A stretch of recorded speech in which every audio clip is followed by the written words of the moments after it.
video. Today is day number 20. 20 days in, baby. 2-0. 2-0. 2-2-0. Pretty cool, huh? I have not had coffee this morning, I promise. Today, we're going to talk about something that should have been talked about way earlier, probably. A lot of these chapters are important, but this is like right next to the greater good. It is the majesty of the greater good. All of the miracles that happen in this process that turns food into healthy soil. Can you guess it? Composting. That's right. Chapter number 15. Compost. This is a cool quote by, I'm going to mess up this name, Alexander Dan here, maybe. When a flower doesn't bloom, you fix the environment in which it grows, not the flower. Imagine if we applied that to our society. What if we composted all of the junk in our society? Actually, I think Sarah said this the other day. Composting the things that don't serve us and turning them into good things. That is a beautiful way of looking at it. So I'm going to show you compost bin. I'm going to talk about why we're composting. I'm going to show you my trash can and show you how I compost super simply. It doesn't even actually, it's not any work on my part. So first thing, why to compost? Food waste in the trash can stinks in like no time at all. It smells terrible, right? So that's one reason.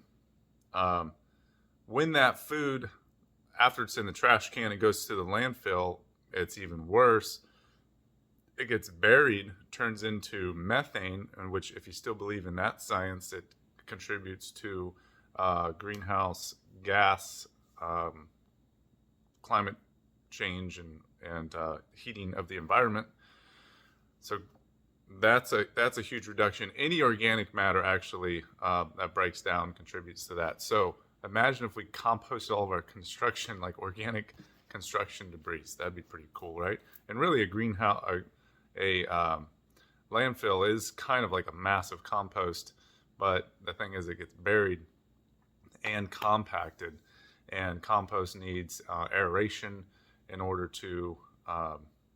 So take that back. It's not like a big compost pile, but we could turn landfills into composting if we kind of rotated and turned the debris over and let it break down a little bit more naturally rather than being compacted and buried so deeply and turning into anaerobic digestion, creating methane, which is a prominent greenhouse gas.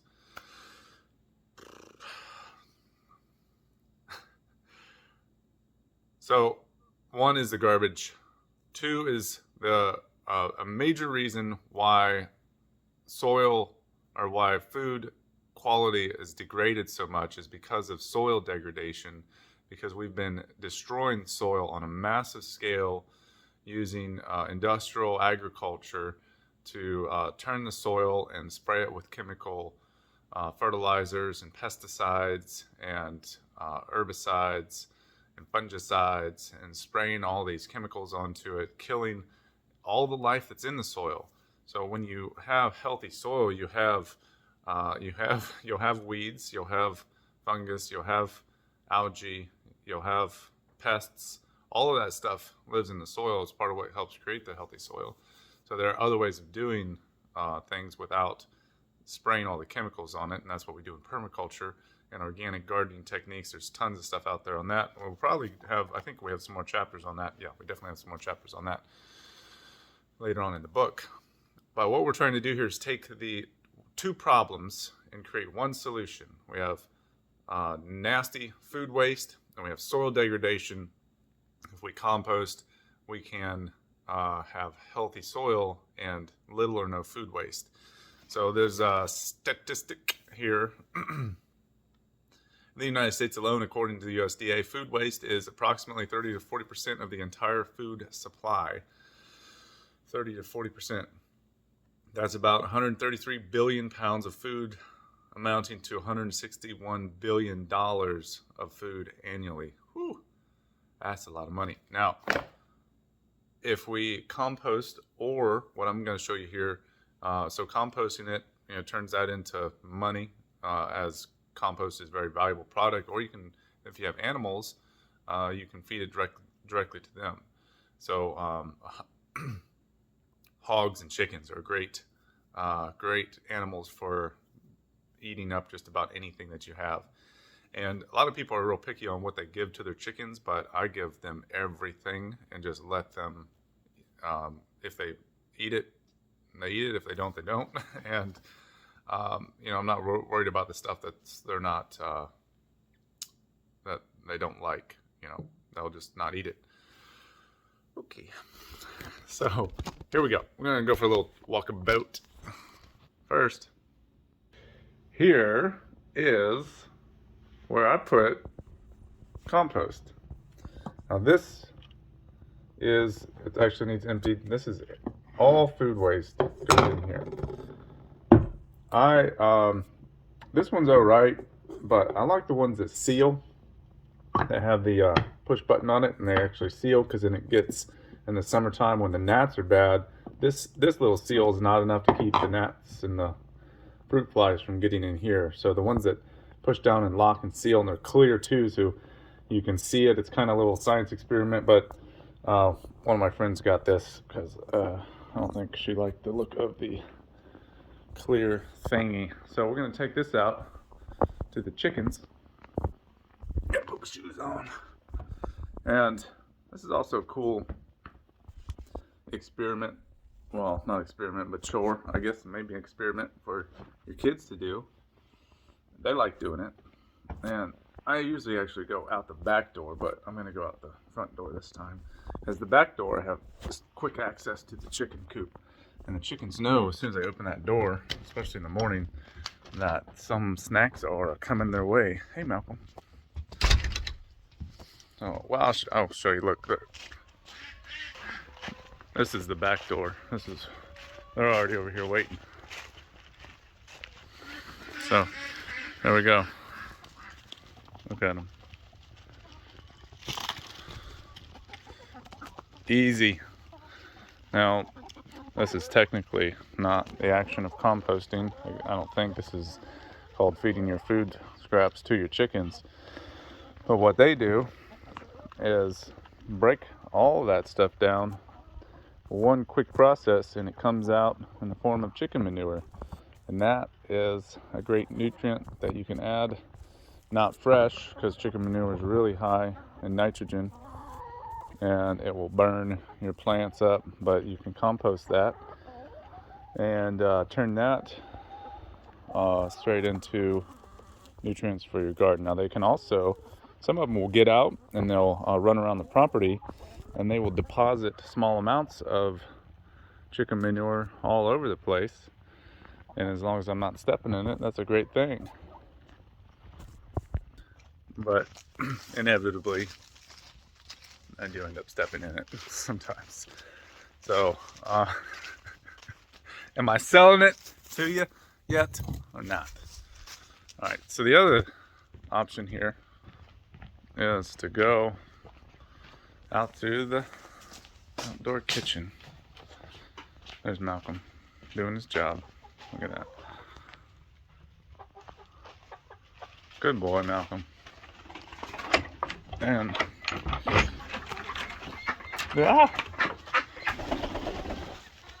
this is a great composter right here, which, oh, hey, looky there. See? This is, I didn't even plan this, y'all, I promise, but I'm glad to find these, because, I don't know, some of these have been here for a while. They're probably not good anymore, but some of them definitely are. This thing is, you can buy these just about anywhere. Well, I say just about anywhere, but, with the good old online, or you can probably find them at a local feed store. This is a really durable plastic compost bin. They lock on the top. You just fill this thing up, and then this one has undergone some damage here. This one has been through the ringer, but it's pretty still durable plastic. I can just put some new bolts in here. And then you lift this up. Now look at that. Look at that. Look at that. Let's just look at it. There's a little worm. So you can lift this door up and shovel stuff right out the bottom. Just keep throwing it in the top and it breaks down slowly over time.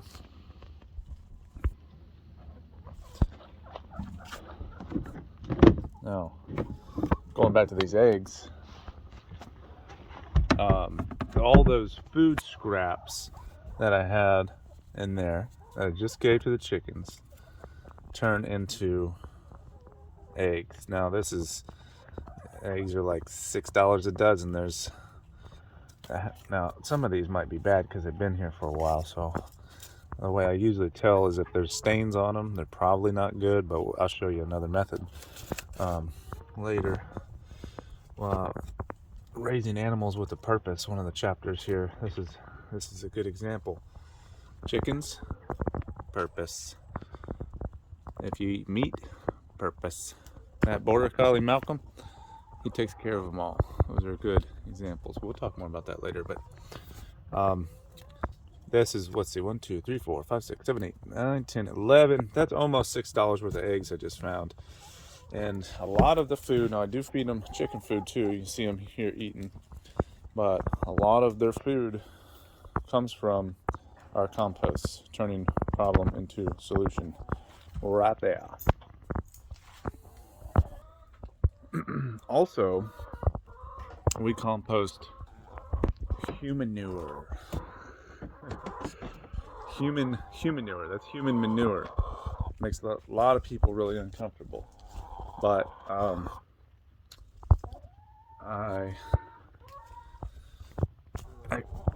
we have a place on Airbnb that we rent, and it has a composting toilet. I cannot show you that right now because it's rented out.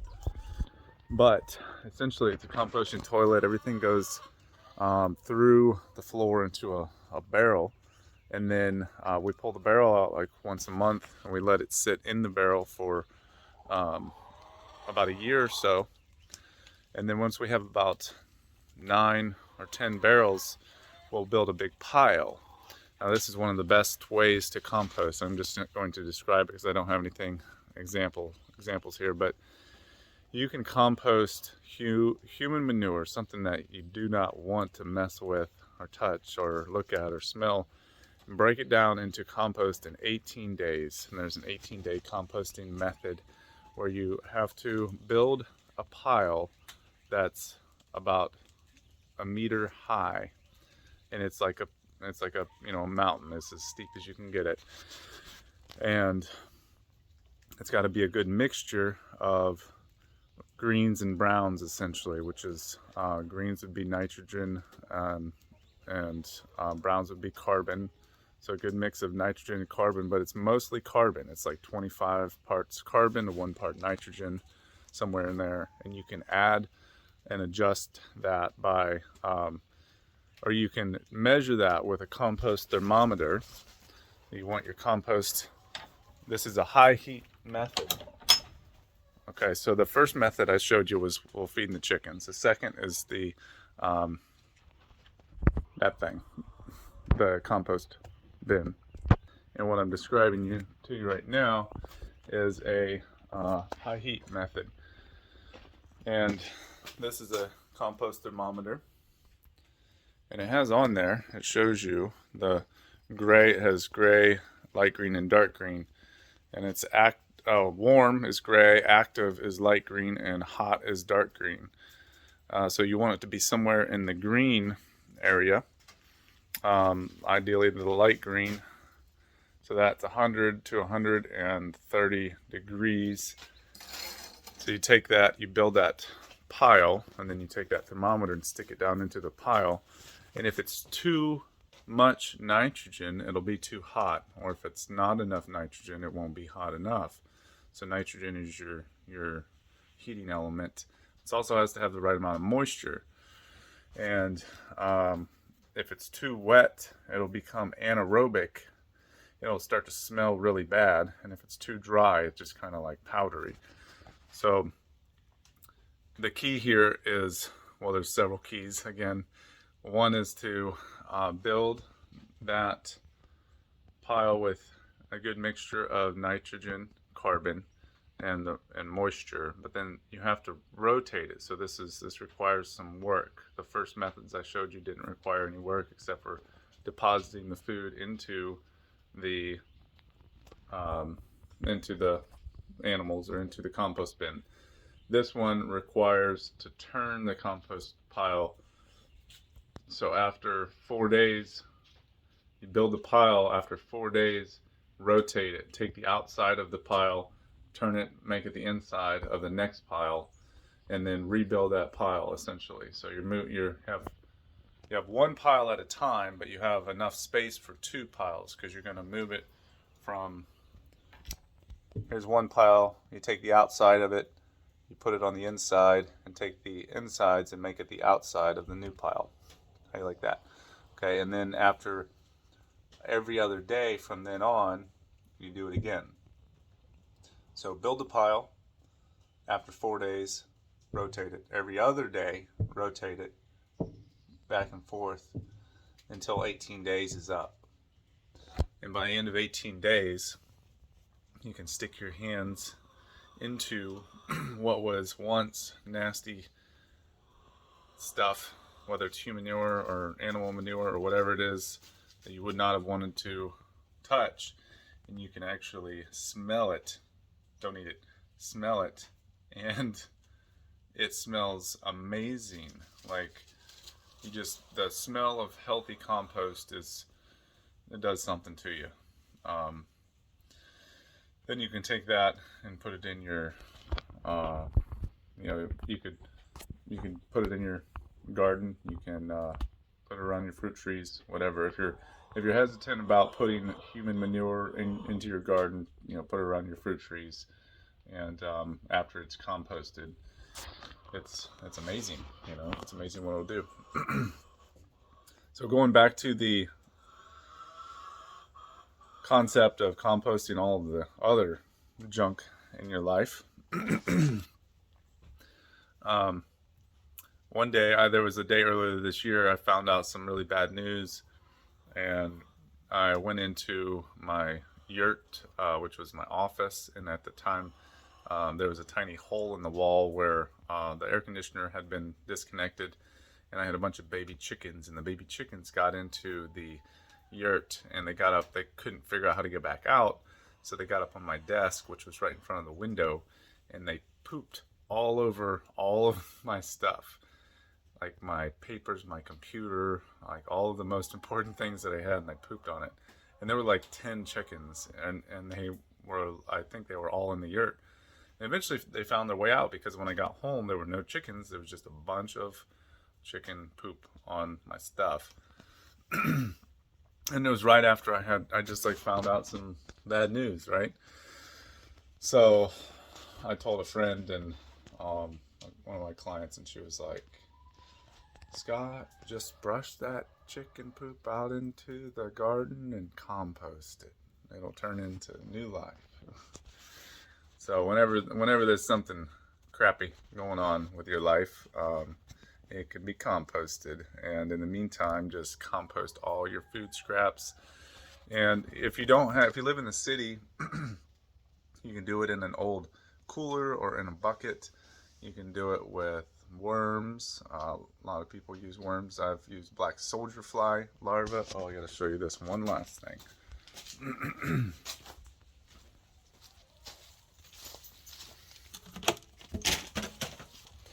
This is a black soldier fly compost bin. This is Biopod. I missed a lot of the chicken food this morning. Biopod makes this sweet thing right here, and it's inactive right now. We'll reactivate it this summer, but you put food waste in here, and this will you can put black soldier fly larvae in here, although they're mostly they're over a lot of the United States anyway. But what they do is they'll compost and break everything down like very quickly. I mean, meat, I put burgers and fish and um, I put dead copperhead in here once, and within a couple of hours they'd completely broken it down. I mean, not completely, but they had like eaten the majority of the meat on it. And what they do, here's one right here, is a little baby. Well, this one's dead, but let me see if I can get it. Where'd it go? Oh shoot. They will digest things very quickly, and then when it's time to pupate, when it's time to turn into a fly, they will climb around and they'll try to get up to the highest place. So this is a little ramp. They climb up this ramp and they fall in this hole, and then this bucket, you pull that off, and there'll be a bunch of high protein, high fat larvae in there, and you can give those to the chickens, and it's like super snack meal. They love it. And you can also, there's some people have made biofuels with it because they're so high in fat. So these are cool. You can, now with that you have black soldier flies. The cool thing about black soldier flies is they will help keep away house flies, and they will help keep away gnats. So a black soldier fly is a big guy, looks like a wasp. I mean, it looks about the size of a wasp, but they have no stingers, and they really don't eat. Apparently, they don't eat anything. I have seen them drink water as a fly, but they do all their consuming in the larval stage, and then they pupate and they mate, and then they die. And they're not bad. They're like a little, sometimes they'll like fly up in your face a little bit, but other than that, they really don't bother you. They keep the houseflies away. They don't transmit disease like houseflies do. So, if you have issues with houseflies and gnats, you can install the black soldier fly digestion. And if you don't already have them, you can often, get them and inoculate your compost pile. And it's great food for chickens, but it's also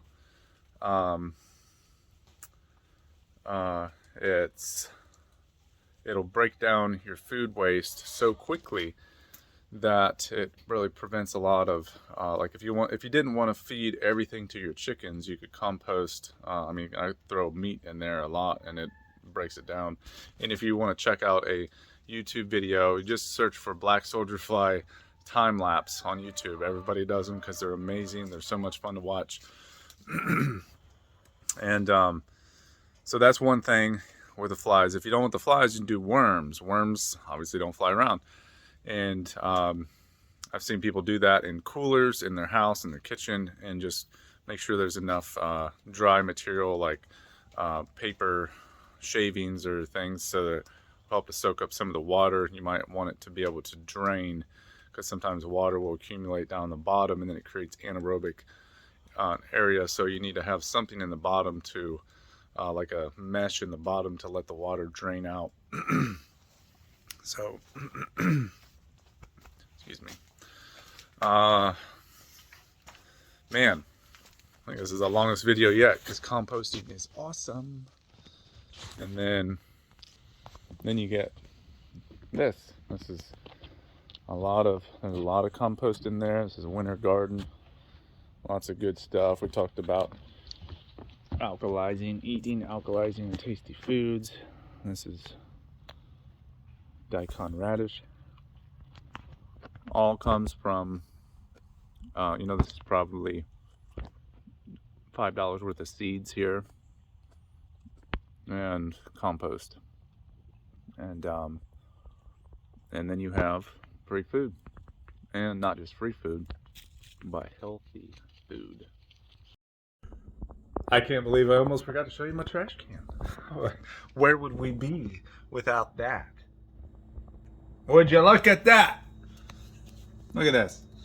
Look, recyclables. We did the 5 hours already, right? Look at that beautiful recycle bin. This is, well, let me come back to that. This is paper products, which can be burnt or, that is not a Hardee's burger box right there. Anything that can be burnt or broken down, all this stuff could actually be composted too. If you take the plastic out of it, I think this one might have a little bit of plastic interior to it, possibly. Oh, hey, let me hide that. Okay, so then this is everything else that doesn't get composted or this is trash. So key is to washing these things out. Now, if you don't have a lot of water in your area, then maybe that doesn't make sense. Aren't you glad? So that is all stuff that never smells. And we have a massive amount of people that come to stay here at the Seneca Treehouse with a lot of trash. And if people don't follow the rules, then they put food waste in the trash cans, and it is nasty. One of the other things that is it's just fun, crazy part of our society is, you know, the dog poop bags, right? People's dogs poop and they pick it up. It's so nasty, and put it in bags, and then that goes into it's like a little methane bomb that goes into the landfill. And you know, I wish there was a little better dog poop composting facility or something, but we try to I really need to try to urge people to just put their dog poops in the woods. That is not the greatest way to end this video, but that's where it ends. So compost all your stuff, y'all. Anything organic that you can possibly compost, and be aware of the bacteria in some of the animal manures. You might want to have a separate composting method for that stuff. You might not want to put that into some of your other composting, but it can be done, and it can be broken down. The bacteria that's in it will be consumed and broken down by other better bacteria that'll serve your soil and serve your compost system. So anything that is a problem can become a solution.